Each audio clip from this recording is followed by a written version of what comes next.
EV किन्ने सोचमा हुनुहुन्छ उसो भए स्क्रोल नगरी यो भिडियो पुरै हेर्नु होला। यो हो सिरिज 3 EV जुन यही नाडा अटो शोमा लन्च हुँदैछ, तर यसको इन्ट्रोडक्टरी प्राइसिङ भने आइसकेको छ, जुन दुईटा भेरिएन्ट्समा आउनेछ। कम्फर्टको प्राइस भने 47.99 लाख हुनेछ र प्रिमियमको 49.99 लाख। यसमा 99 किलोवाटको मोटर आउँछ जुनले 132.7 हर्स पावर जेनेरेट गर्छ भने यसमा हामीले 300 न्युटन मिटरको टर्क पाउँछौँ र यसमा ब्याट्री भने 52.7 किलोवाट आवरको आउँछ र यसको क्लेम रेन्ज भने 405 किलोमिटर छ जुन NEDC अनुसार हो।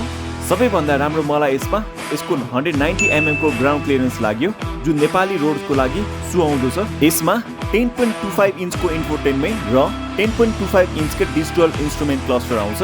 यसमा 360 डिग्री क्यामेरा आउँछ र बिल्टिन ड्याशक्याम पनि दिएको छ जुन राम्रो कुरा हो।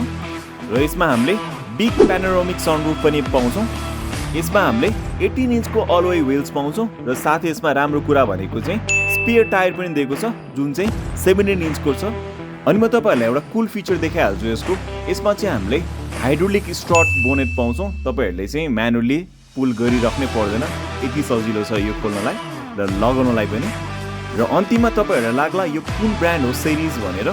सिरिज चाइनाको ब्रान्ड हो र यसलाई DFSK ले ओन गर्छ र यसको EVहरु अलरेडी हामीले नेपालमा देखिरहेको छौँ। यदि तपाईहरुलाई यस्तै कार कन्टेन्ट मन पर्छ भने प्लिज फलो गर्नुहोला।